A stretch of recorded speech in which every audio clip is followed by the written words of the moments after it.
बिस्मिल्लाहिर्रहमानिर्रहीम, अस्सलाम वालेकुम नाज़रीन। पॉडकास्ट स्पोर्ट्स गपशप विद जुनैद खलील नैनीताल वाला, इसके साथ मैं हूं आपका मेज़बान डॉक्टर बुलंद इकबाल। मेरे साथ मौजूद हमेशा की तरह जुनैद खलील साहब, उनको हम खुशामदीद कहना चाहेंगे। अस्सलाम वालेकुम सर। बहुत बहुत आपको खुशामदीद कहते हैं। Thank you. नाज़रीन, एक तरफ तो पाकिस्तान की जो टीम है वो वेस्ट इंडीज़ के खिलाफ जो सीरीज़ है, पहली सीरीज़ T20 की 3 मैचेस में से 2-1 से वो जीत जाती है। और उसके साथ साथ दूसरी तरफ जो हमारे लेजेंड्स हैं, world championship of the legends, उसमें हम फाइनल तक पहुंच जाते हैं, लेकिन बदकिस्मती से साउथ अफ्रीका हमें जो है ना फाइनल में हरा देते हैं। जबकि वही साउथ अफ्रीका की टीम है जो कि लीग मैच में पाकिस्तान ने जिनको बासानी हराया था, हालांकि स्कोर बहुत बड़ा था और लग नहीं रहा था, लेकिन मेरे ख्याल में AB डिविलियर्स जो है उन्होंने डिफरेंस क्रिएट कर दिया 120 रन बना के। लेकिन अहम जो बात है वो ये है कि पाकिस्तान क्रिकेट बोर्ड ने इस बात का नोटिस लिया है कि अगर इंडिया हमारे खिलाफ खेलता नहीं है तो उसे पॉइंट क्यों दिए जाते हैं। वॉक ओवर जब मिलता है किसी भी टीम को, तो या तो वेदर कंडीशंस हो या कोई और बात हो तो एक अलग बात है, लेकिन एक मुल्क आपके साथ हठधर्मी कर रहा है, एक टीम आपके साथ जानबूझ के नहीं खेलना चाह रही है और उसको 1 पॉइंट भी दिया जा रहा है। तो इस हवाले से PCB ने जो ना एक ब्लैंकेट बैन लगाया कि जी WCL की जो इंतजामिया है वो सही नहीं है, उसने जानिबदारी का मुजाहरा किया है इंडिया को 1 पॉइंट देके। अच्छा नाज़रीन, इसके साथ साथ आज के पॉडकास्ट में हम ये भी देखेंगे कि पाकिस्तान में वेटरन क्रिकेट का क्या स्कोप है, या जो हमारे सीनियर खिलाड़ी हैं उनके लिए क्या अपॉर्चुनिटी जो है ना अपॉर्चुनिटीज़ होती हैं, इस पर हम बात करेंगे। जुनैद खलील साहब हमारे साथ मौजूद हैं। सर, आपसे सबसे पहले तो जानना चाहेंगे, क्या कहेंगे आप, WCL बड़ा चर्चा हुआ फाइनल में, ख़ास तौर पे पहुंचने के बाद तो पाकिस्तान की होप्स बहुत ज़्यादा हाई थी, लेकिन क्या वजूहत हुई कि जिसकी वजह से पाकिस्तान ये सीरीज़ या जो world championship of the legend सही जीत नहीं सका? देखिए, मेरे अपने ख्याल के मुताबिक जिस तरीके से मैंने मैच देखा, and I think don't take away credit from AB de Villiers batting, he is a star player. Even WCL में भी देखा कि उसकी 3 सेंचुरीज जो है ना वो मौजूद हैं, और उसने मैच जो है ना बिल्कुल वन साइडेड कर दिया। ऐसा लग रहा था कि कोई यंग लड़का जो है ना वो अभी तक जो है ना वो खेल रहा है, उसकी फिटनेस भी इसी तरीके से थी। बट उससे पहले अगर हम पाकिस्तान की बैटिंग देखें तो जो हमारे करंट PSL के प्लेयर हैं, शोएब मलिक साहब, जिन्होंने 25 बॉलों पे 20 रन बनाए, I think that's one of the biggest factor T20 के अंदर। और इस वीक के अंदर जहाँ पर इतनी बैटिंग पैराडाइज हो, वहाँ 25 बॉलों की कंजम्पशन के ऊपर मिनिमम जो है ना वो 40-45 रन जो है ना वो बनने चाहिए थे। अगर हम ये चीज़ चेक करते हैं तो हमारा स्कोर 195 नहीं होता, हमारा 215-220 होना चाहिए था।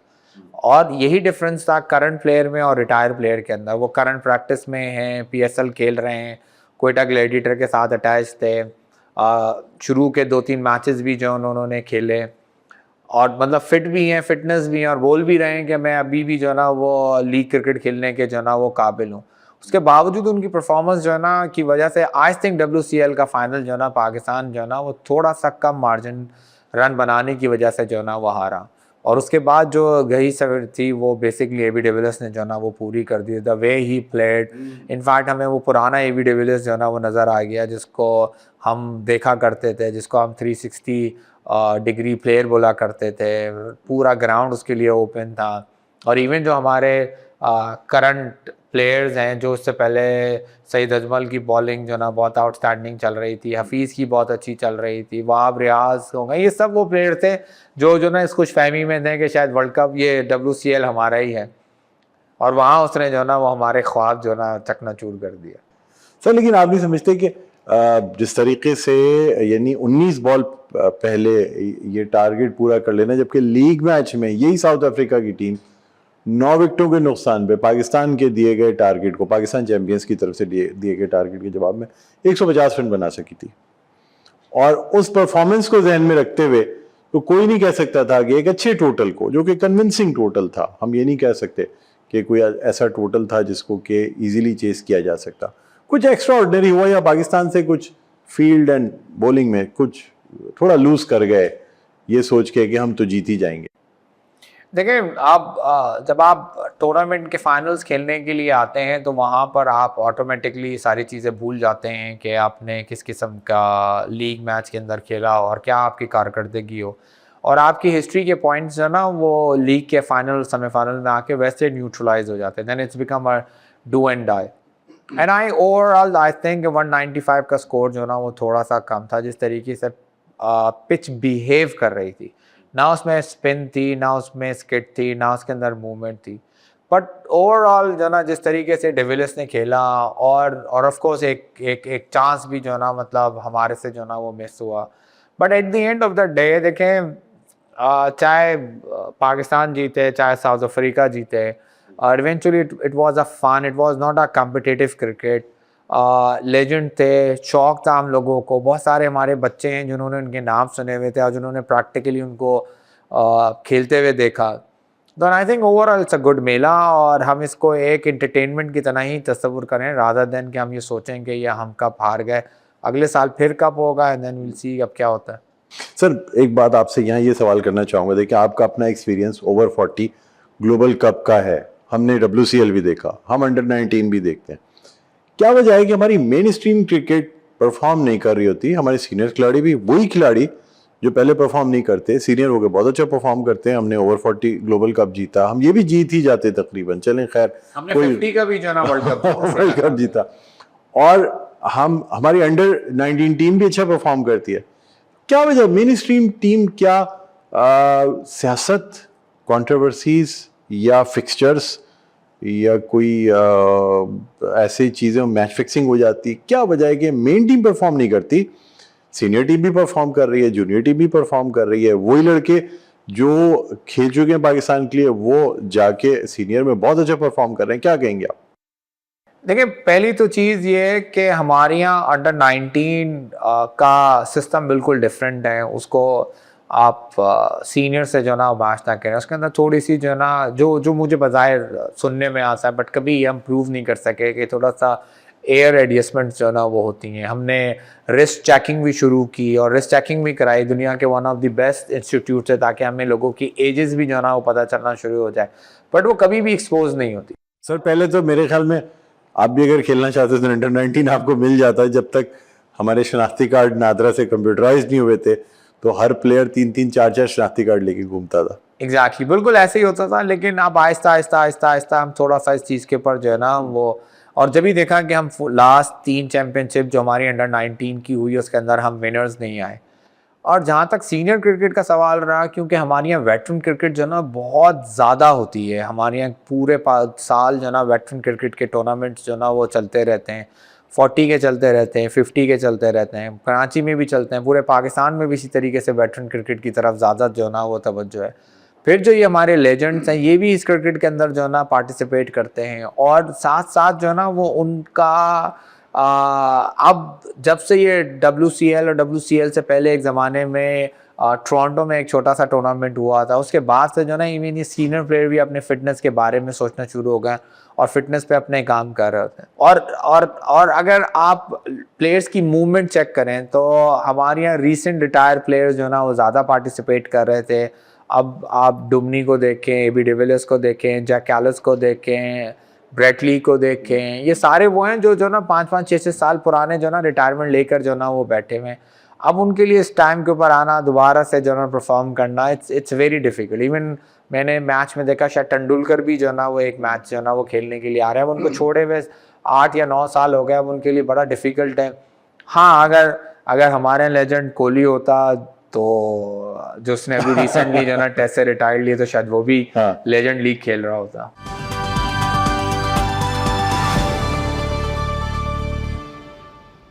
अच्छा, वेटरन क्रिकेट की पाकिस्तान में क्या इसका स्कोप है? यानी आप तो चले माशाल्लाह आप इसको एज अ प्रोफेशन नहीं लेते, आपका एक शौक है क्रिकेट का, you have got other things to do for your bread and butter, लेकिन ऐसे हमारे खिलाड़ी या ऐसे लोग जो कि इसको अपना ब्रेड एंड बटर लेते हैं, स्पोर्ट्स को या क्रिकेट को, क्या स्कोप है उन लोगों के लिए?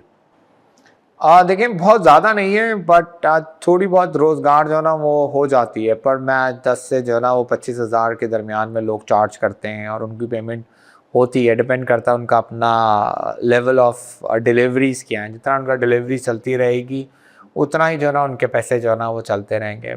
हफ्ते में 2 या 3 मैचेस उनको जो ना किसी तरीके से मिल जाते हैं। तो ओवरऑल स्कोप बहुत बड़ा नहीं है, लेकिन दुनियावी क्रिकेट से जो ना वो थोड़ी सी जो ना मतलब फिर भी कुछ ना कुछ जो ना वो मिल जाता है। तो अगर हम कंपेयर करें तो यस, इट्स नॉट बैड, अच्छा है कि जो ही मतलब वेटरन क्रिकेट हो रही है, आपके सारे क्रिकेटर्स जो ना वो खेल रहे हैं और सारी चीज़ें जो ना इन्वॉल्व हो रहे हैं और अच्छे लेवल के ऊपर हो रहे हैं, और मल्टीनेशनल्स भी जो ना इसके अंदर पार्टिसिपेट कर रही हैं, शौकिया टीमें भी जो ना जो लोग होते हैं वो भी जो ना वो टीम बना के खेल रहे होते हैं और खिलवा रहे होते हैं। तो ओवरऑल मतलब इट्स लाइक अ शुगर मेला, और इसके अंदर थोड़े पैसे भी जो ना मतलब लग जाते हैं। सर, आप क्या समझते हैं कि इस वेटरन क्रिकेट को पाकिस्तान में कैसे बेहतर किया जा सकता है? क्योंकि ये क्या अपनी मदद आपके तहत कराए जाते हैं टूर्नामेंट्स, यानी जो टीम्स होती हैं, जो चीज़ें होती हैं, वो खुद पैसे जमा करते हैं? कोई टूर लगे तो क्या आप माशाल्लाह बाहर भी आपका नाम आ गया था जाने का, लेकिन क्या इसमें खुद से पैसे पूल करके करना पड़ता है? क्या प्रोसीजर क्या होता है? देखिए, वेटरन क्रिकेट जो ना वो सेल्फ फाइनेंस के ऊपर जो ना वो चल रही है, और उसके अंदर हर एक आदमी को अपने पैसे जो ना अपने हिसाब से खुद ही देने पड़ते हैं। स्पॉन्सर्स बड़ी मुश्किल से मिलते हैं, और इनफैक्ट अभी जो मतलब कुछ लोग उसमें कंट्रीब्यूट करते हैं और कुछ लोग जो ना मतलब उनको स्पॉन्सरशिप जो ना दी जाती है ताकि वो उस हिसाब से जो ना वो काम कर लें। अपनी मदद आपके तहत ही काम करें, और आप अगर एज फार एज पाकिस्तान के अंदर आपने वेटरन क्रिकेट को इम्प्रूव करना है, उससे बेहतर ये है कि आप पाकिस्तान की मेन स्ट्रीम क्रिकेट को इम्प्रूव करें, अंडर 19 को अच्छा करें, अंडर 17 को अच्छा करें, अंडर 15 को अच्छा करें। वो खुद ब खुद वेटरन क्रिकेट तो जो ना मतलब इट्स अ गॉन केस। तो हम जैसे शौकिया लोग जो ना किसी तरीके से सर्वाइव कर ही जाएंगे, खेल ही लेंगे, बट इवेंचुअली जो ना हमें अंडर 15, अंडर 17, अंडर 19 के ऊपर अच्छे कोचेस लगाने चाहिए, प्रोफेशनल कोचेस लगाने चाहिए, प्रोफेशनल सिस्टम लगाना चाहिए, एंड देन विल सी कि कहाँ पहुँचते हैं हम। सर, मुझे ये भी बताइएगा कि जो आपने WCL देखी, तो कौन से लेजेंड क्रिकेटर आपको सबसे ज़्यादा बेस्ट लगे, बॉलिंग में भी और बैटिंग में, अलग अलग? देखिए मतलब AB डिविलियर्स ने जो ना वो पूरा मेला जो ना वो लूट लिया, और उससे अच्छा जो ना वो किसी ने परफॉर्म नहीं किया पूरे टूर्नामेंट के अंदर, and he is the example. उसके अलावा आपका पाकिस्तान की तरफ से बड़े अरसे के बाद सईद अजमल साहब ने जो ना अपनी स्पिन बॉलिंग जो ना वो दिखाई, कामरान अकमल की जो ना बैटिंग बड़ी खूबसूरत थी ना। ओवरऑल देखिए, इट्स लाइक अ त्यौहार, it's like a occasion, it's like a get together, it's not a professional cricket. हम इसको जो है ना वो इंजॉयमेंट की तरह ज़्यादा जो ना वो गौर करें, रादर देन जो है ना वो हम इसको क्रिकेट की तरफ। तो overall it's a good fun. ठीक। अच्छा, आप क्या समझते हैं, ये जो PCB ने एक ब्लैंकेट बैन की बात की है, कि अगर इस तरीके से बाइस्ड रवैया रहेगा तो पाकिस्तान WCL में नहीं जाएगा? सर, अब एक तरफ PCB का स्टांस अपनी जगह, लेकिन लोग तो खुश थे, चलें इस साल नहीं जीता अगले साल जीत जाएंगे, लेकिन क्या इस किस्म के बैन से आप नहीं समझते कि ये कोई अच्छी बात नहीं होगी? देखिए, एक तो पाकिस्तानी प्लेयर्स वैसे भी इंटरनेशनल लीग्स के अंदर कम नज़र आते हैं। हम IPL के अंदर नहीं है, हम साउथ अफ्रीकन लीग के अंदर नहीं है, क्योंकि वहाँ भी इंडियन ऑनर्स हैं। सेम इसी तरीके से CPL के अंदर भी जो ना इंडियन ऑनर्स हैं, वो भी पाकिस्तानी प्लेयर्स को जो ना कम लेते हैं। बल्कि अभी उन्होंने मोहम्मद आमिर को कोलकाता नाइट राइडर के ऑनर्स ने जो ना बाई आउट किया, तो उनके ऊपर ठीक ठाक जो ना बैक क्लैश आया है। अब हमारे पास बहुत छोटी सी जो है ना मतलब विंडोज़ खाली हैं, और उसके अंदर भी अगर हमें PCB को इस किस्म का जो है ना रवैया नहीं दिखाना चाहिए, या तो PCB खुद इतना एक्टिव हो। आप देखें ना, हम अब तक PSL के अलावा हम क्या लीग ऑर्गेनाइज कर चुके हैं। इंग्लैंड के अंदर T20 टूर्नामेंट चल रहा है, 100 चल रहा है आपका, अब ये WCL चल रहा है। सेम इंडिया के अंदर भी यही कारकर्दगी है। इवन श्रीलंका के अंदर भी आपका T10 लीग जो ना वो हो रही है। इवन जिम्बाब्वे ने भी जो ना वो T10 लीग के जो ना ऑर्गेनाइज करा लिया है।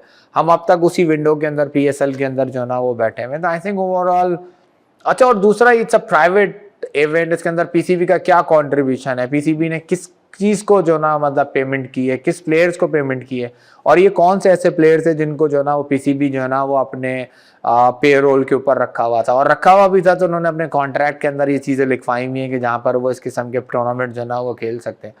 तो आई डोंट थिंक सो कि PCB को इन चीज़ों के अंदर इन्वॉल्व भी होना चाहिए। इट्स अ प्राइवेट इवेंट, और इसको प्राइवेट इवेंट की तरह ही रखें, रादर देन इसको जो ना वो आप जो ना वो क्रिकेट के मेन स्ट्रीम के साथ लेकर। बल्कि आई थिंक PCB का ये बयान के बाद WCL become more valuable then before, जो उनको नहीं करना चाहिए। नहीं करना चाहिए था।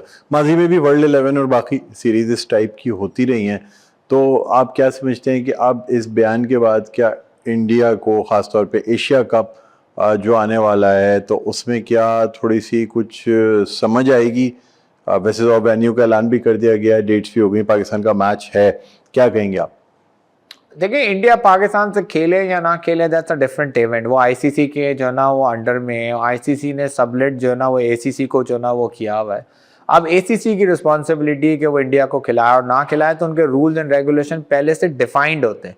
उसके अंदर कहीं भी जो ना वो ये चीज़ मौजूद नहीं होती कि आपके रूल्स डिफाइंड ना हुए हुए। तो वो टूर्नामेंट शुरू होने से पहले रूल्स डिफाइन हुआ। ये कोई WCL के साथ का जो ना वो मैच नहीं है। इनफैक्ट उसके अंदर ये भी मौजूद होता है कि लाइटें बंद हो जाए तो क्या रूल्स आएंगे, कब रूल्स आएंगे, किस तरीके से अप्लाई होता है, पूरी एक चार्टर्ड जो ना उसका डिज़ाइन होता है और वो मिला हुआ भी होगा और सारी क्रिकेटिंग नेशंस को जो ना मिला होगा। अगेन इससे कहीं पीसीबी के इस स्टार्ट से कहीं भी जो ना वो एशिया कप का कोई ताल्लुक नहीं है। And again I am going to repeat my words again के पीसीबी को ये बात बोलकर WCL को ज़्यादा बड़ी वैल्यू मिल गई, जो इतनी बड़ी उनकी वैल्यू थी नहीं। जो पीसीबी ने खामा खाई ये बोला कि अगले साल से पाकिस्तान जो ना पार्टिसिपेट नहीं करेगा। क्यों नहीं करेगा, करने दें, आपको क्या तकलीफ है। तो क्या कोई ऐसी बाउंडिंग होती है कि अगर पीसीबी पाबंदी लगा दे तो फिर क्या ये वेटरन या हमारे जो लेजेंड क्रिकेटर्स हैं ये नहीं कर पाएंगे, या सिर्फ वही प्लेयर्स अफेक्टेड होंगे जो सेंट्रल कॉन्ट्रैक्ट में या किसी कॉन्ट्रैक्ट में पीसीबी के साथ? देखें, जब इन्होंने अपना कॉन्ट्रैक्ट मेंटोर का साइन किया था, उसका मुझे थोड़ी सी इन्फॉर्मेशन थी कि उसके अंदर ये मौजूद था। उसके अंदर उन्होंने लीग्स की परमिशन डाली हुई थी, उसके अंदर उन्होंने कमेंट्री की परमिशन डाली हुई थी। अब आगे पीसीबी किस किस्म का कॉन्ट्रैक्ट करता है वो मुझे भी नहीं मालूम, but eventually right now they do have a permission. और दूसरा, आप just take the example of Kamran Akmal, वो कौन से कॉन्ट्रैक्ट के अंदर होंगे, शर्जील कौन से कॉन्ट्रैक्ट के अंदर होंगे, या कोई ऐसा प्लेयर जो पीसीबी के कॉन्ट्रैक्ट के अंदर मौजूद नहीं है, वो क्यों आपके जो ना पाबंद नहीं। या तो फिर आप उतने पैसे जितने WCL ने दिए वो आप दें तो ये कॉन्ट्रैक्ट में आएंगे। जब ये कॉन्ट्रैक्ट है ही नहीं तो फिर क्यों किस किस्म की बहस करना। सर, क्या मैसेज देना चाहेंगे पाकिस्तान के वेटरन क्रिकेटर्स को हमारे इस प्लेटफॉर्म से, being you yourself a veteran cricketer?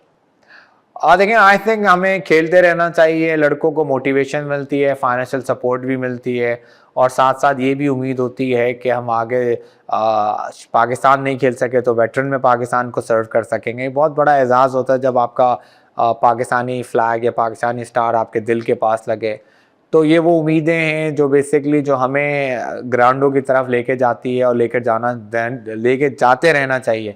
And I hope कि इस किस्म की क्रिकेटें चलती रहें। और देखें, हेल्दी एक्टिविटीज़ को कभी भी क्रिटिसाइज़ नहीं करना चाहिए जब तक वो अनहेल्दी ना हो जाए।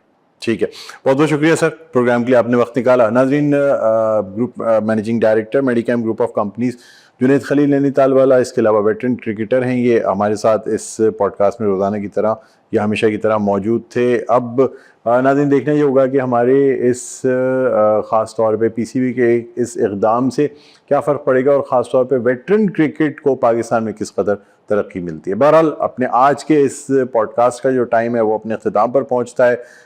मुझे बुलंद इकबाल को और मेरे साथ जो मेरे गेस्ट स्पीकर हैं जुनैद खलील नैनीताल वाला, इनको भी इजाज़त दीजिए। अपना बहुत ख्याल रखिएगा। अल्लाह हाफ़िज़।